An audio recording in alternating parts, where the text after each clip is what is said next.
بسم الله الرحمن الرحيم. باب ما جاء ان الاعمال بالنیت. دا باب د دې باره کې چې تمام اعمال دارومدار او تعلق د نیت سره دی. والحسبه او د ثواب امید لرل، د ثواب اخیستل په دې باندې دی. ولکل امرئ ما نوى، او هر سړي لپاره هغه بدله ده چې د کوم هغه نیت کړی دی.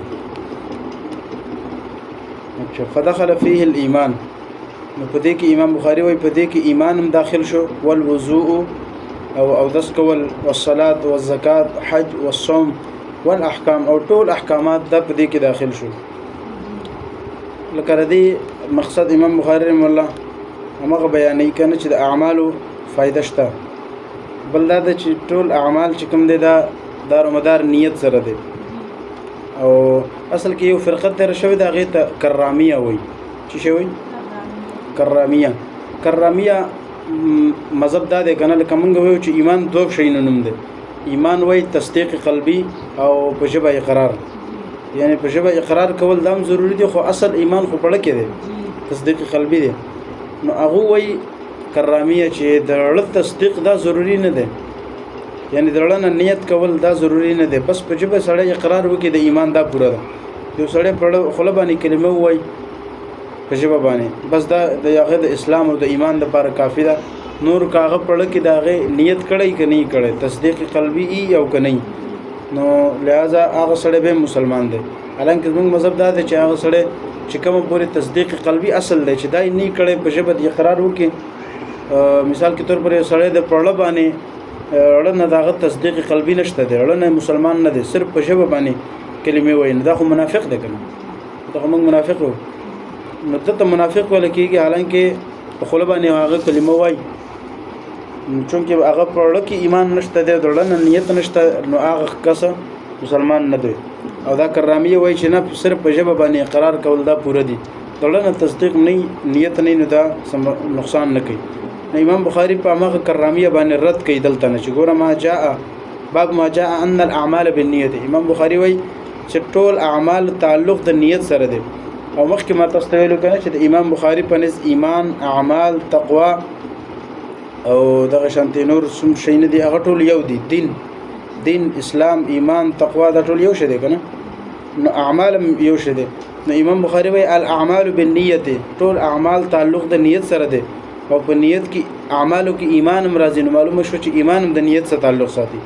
او نیت درړه اراده نوم دی، نو معلومه ده شو چې ایمان راوړل د پاره درړه اراده او نیت ضروری دي، صرف په جبه باندې قرار کافی نه دی.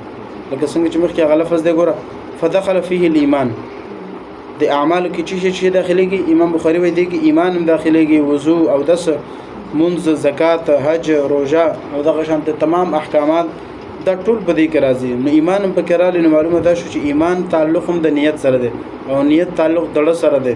نو معلومه شو چې ایمان دا د ړه تصدیق او د نیت نه بغیر فضول دی، صرف په جبه اقرار دا کافی نه دی. نو دا په چا باندې رد دی؟ کرامیه باندې. صحیح ده. او اعمال بالنیت والحسبه، یعنی ټول اعمال دارومدار او تعلق د نیت سره دی. او د حسبه وای د ثواب نیت، د ثواب امید لرل، د ثواب مطالبه کول، نو دغه ته حسبه وای، حساب. نو اعمال تعلق دي دوانو سره. ولکل امرئ ما نوى، دغه ګوره دا چې بیل کینو درې باب جوړیږي.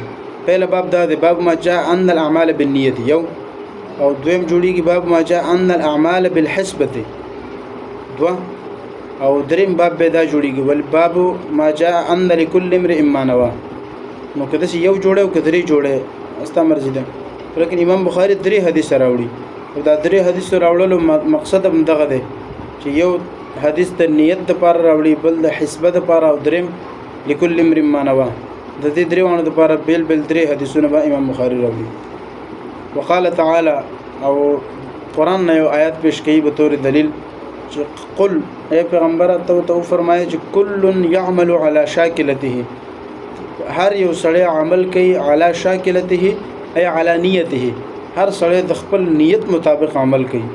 نو معلومه ده چې هر عمل په نیت باندې دی، هر عمل بغیر نیت نه کیږي، هر عمل د لپاره نیت ضروری دی. او نیت لہذا اعمالو کې ایمان هم داخل دی، معلومه شو چې ایمان د پاره نیت ضروری دی. اچھا به وی نفقه الرجل على اهله، یو سړی په خپل اهل عیال باندې خرج کول. اهل عیال کې خپل مور او پلار خزه بچی دا ټول لازم، نو په دوی باندې خرچه کولم په داسې حالت کې چې يحتسبها، چې هغه سړی د هغې د ثواب امیدم لري. صدقه دا چې ده صدقه ده، یعنی صرف خپل اهل عیال باندې خرچه کولم صدقه ده، حالانکه دا یو عمل دی او دا عمل هم صدقه ګرځي. وقال النبي صلى الله عليه وسلم ولكن جهاد ونیة، او نبی صلی الله علیه وسلم فرمای ولكن جهاد ونیة، یعنی عملو کې یو عمل جهاد او نیت دام دی. اوس جهاد خو ظاهری عمل دی او نیت دا دړه عمل دی، نو معلومه شو چې جهاد هم د عمل سره نیت هم د عمل سره یو ځای کړي، نو جهاد عمل نیت دا ټول ضروری دي. په حدیث راوړل دي چې د لپاره الاعمال بالنیت، د دې لپاره دلیل راوړل دي. وبه قال حدثنا عبد الله بن مسلم قال اخبرنا مالك، امام مالک رحم الله هغه وی هغه مونږ ته خبر راکړ امام مالک عن يحيى بن سعيد، هغه روایت کوي د يحيى بن سعيد الانصاري نه، هغه روایت کوي محمد بن ابراهيم عن علقمة بن وقاص عن عمر رضي الله تعالى عنه، عمر بن خطاب رضي الله تعالى عنه روایت ده ان رسول الله صلى الله عليه وسلم قال الاعمال بالنية. دا تفصيلات ترشوي سيده، الاعمال بالنية ولكل امرئ ما نوى، هر سړي د پاره هغه شی ده هغه بدله ده چې کوم د غي نیت کړي. فمن كانت هجرته الى الله ورسوله، د کوم سړي هجرت چې د الله او رسول طرف ته. اوس ګوره شروع کې موږ حدیث ویلو نو الته دا لفظ نو فهجرته الى الله ورسوله، دا ټکی الته نو دا دلته ده فهجرته الى الله ورسوله، دا غي هجرت الله او رسول طرف ته ده.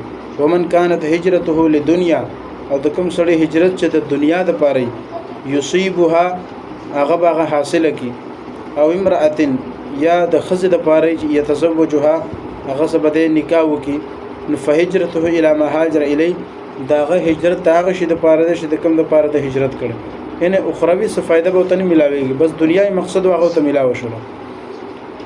خا دویم حدیث ته حسبه د پاره راوړه، حسبه یعنی د ثواب نیت ساتل، ثواب مطالبه. وبه قال حدثنا حجاج بن منهال قال حدثنا شعبة قال اخبرني عدي بن ثابت قال سمعت عبد الله بن يزيد عن ابي مسعود رضي الله تعالى عنه، دا صحابي دی، غیر روایت کوي عن النبي صلى الله عليه وسلم قال، نبی رسول الله فرمایي چې اذا انفق الرجل على اهله، چې یو سړی خرج کی على اهله په خپل اهل عیال باندې، خپل مور او پلار خزه بچو باندې، يحتسب هذا ثواب نیت ساتي، فهي له صدقه، نو دا خرج کولم هغه د لپاره صدقه ګرځي. او وصل لكل امرئ ما نوى پر حدیث.